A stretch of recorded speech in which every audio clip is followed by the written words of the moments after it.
नमस्कार साथियों।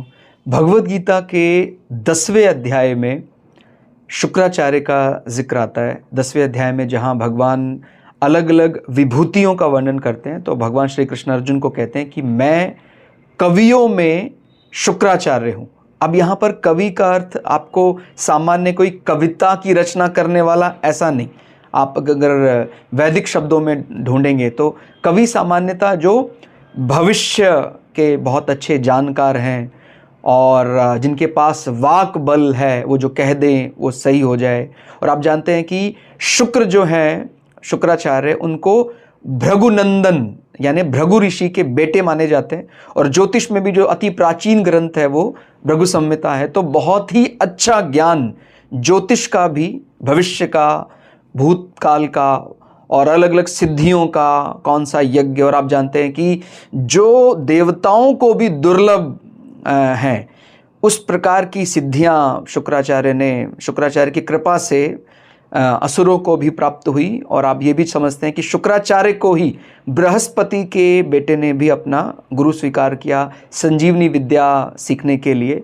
तप के मामले में भी शुक्राचार्य कुछ आगे ही माने जाते हैं बृहस्पति से। और एक प्रकार से माँ के प्रति अपने प्रेम को समर्पित करने के लिए ही उन्होंने असुरों का गुरु बनना स्वीकार किया था। और अगर शुक्र की कृपा हमारे जीवन में ना हो तो हमें प्रेम, सौंदर्य और भौतिकता का लाभ, इस प्रकार वस्तु लाभ हमारे जीवन से छिन जाता है। इसलिए आज के समय विशेष रूप से ये देखते हैं कि भाई शुक्र का बल हमारी कुंडली में कैसा है। और जब मुहूर्त की दृष्टि से भी हम देखते हैं कि जब शुक्र जो है अस्त है तो फिर कम से कम बृहस्पति का उदय तो हो ही। और अगर शुक्र और बृहस्पति दोनों ही अस्त हैं तो विवाह को फिर हम कुछ दिनों के लिए टालते हैं। तो अगर आप वस्तु लाभ, प्रेम, पति पत्नी के बीच प्रेम प्रसंग, इन सब विषयों को देखना चाहते हैं तो शुक्र को देखें।